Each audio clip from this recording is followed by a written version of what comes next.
residents have taken two mining companies to court following a devastating tailing dam collapse earlier this year. The February disaster released millions of litres of toxic sludge into nearby rivers and farmland, contaminating water sources and destroying crops and threatening health and livelihoods of entire communities in Kalusale and Chambishi. Backed by Southern African Litigation Centre, the residents have launched a landmark lawsuit in Zambia's High Court, a case closely being watched and as a test for corporate accountability and environmental justice to the country. Well, to help us unpack this, we're now joined by Dr Atilla Kisla, who's the International Justice Cluster Lead at the Southern African Litigation Centre. Thanks very much indeed for joining us, and welcome to the program. Good morning, and thanks so much for having me.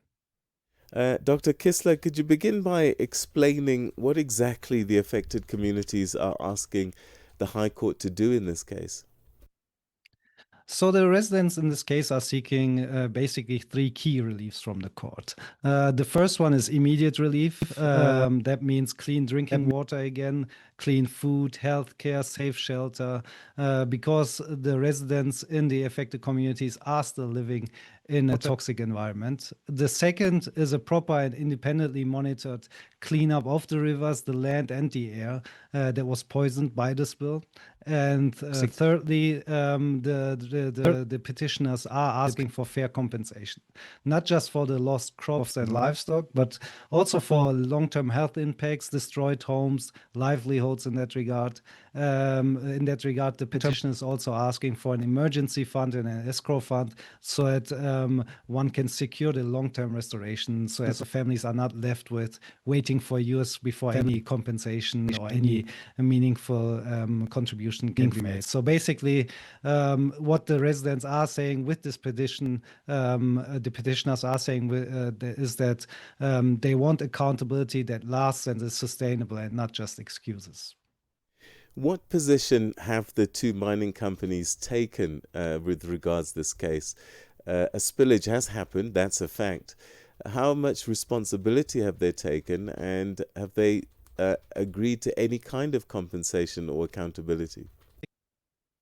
So we have seen from one of the respondents an apology. However, if we look at that apology and that response, what's missing from that is action. I mean, an apology doesn't clean a river. So in that regard, the company, even though it offered limited compensation to some victims, in other cases, it even made people sign away their rights doing that at the same time. So there has been no comprehensive environmental cleanup, long-term support, and genuine acceptance of responsibility.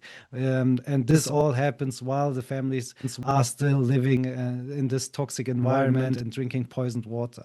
Therefore, the situation is indicative of impunity and lack of accountability. So what the petitioners are saying is what is needed is full transparency, comprehensive remediation, compensation that acknowledges long-term health, environmental, and economic losses that the families and the communities are currently facing. What about the Zambian authorities? What position have they taken over this? One probably might ask questions like capacity, maybe even political will to uphold constitutional and environmental rights when powerful corporate interests are at play. So we have seen the government and state authorities reacting to this spill, of course. And the government in that regard has actually confirmed, for instance, that the pH levels in the water are as low as 1.9. That means that it's basically acidic. And that's only on top of the dangerous levels of heavy metals in the water, like copper and cobalt. So that's just to explain the situation. situation that the residents are going through. Residents have to ration their water supplies. One of the petitioners in the petition sets out that they have to ration 20 liters over 2 days. And if you compare that with the UN minimum, that is set at 50 liters per person per day. So children and adults are falling sick with diarrhea and skin irritation. So from the state side, there hasn't been sufficient action in terms of securing the compensation and providing a proper cleanup. I'm also curious, how significant is it that this case is being brought in Zambia's own courts rather than perhaps internationally, where we've seen other cases like this? Might this mean a strengthening of domestic accountability maybe in resource-rich countries? So I think at the essence of this case is that this case is about whether Zambia's laws truly protect its people. The constitution guarantees the right to life, dignity, property, and a healthy environment. So if we now have companies like the respondents, mining companies in this case, that can just pollute rivers, destroy livelihoods, and simply just put out an apology without real consequences, then those rights and protections become meaningless.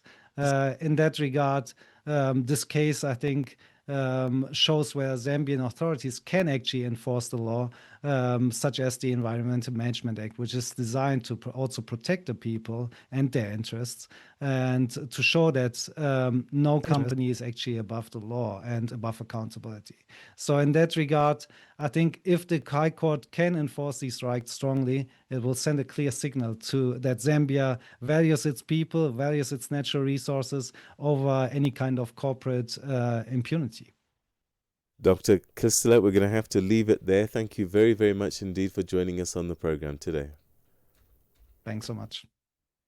That was Dr. Atilla Kisla, the International Justice Cluster Lead at the Southern Africa Litigation Centre, talking to us about this spillage caused by two mining companies in Zambia, and millions of litres of toxic sludge falling into nearby rivers and farmland, contaminating water sources, destroying crops, and threatening health and livelihoods. And they're going to the courts and saying that, please help us get some compensation. I think this could be a landmark case going forward. So,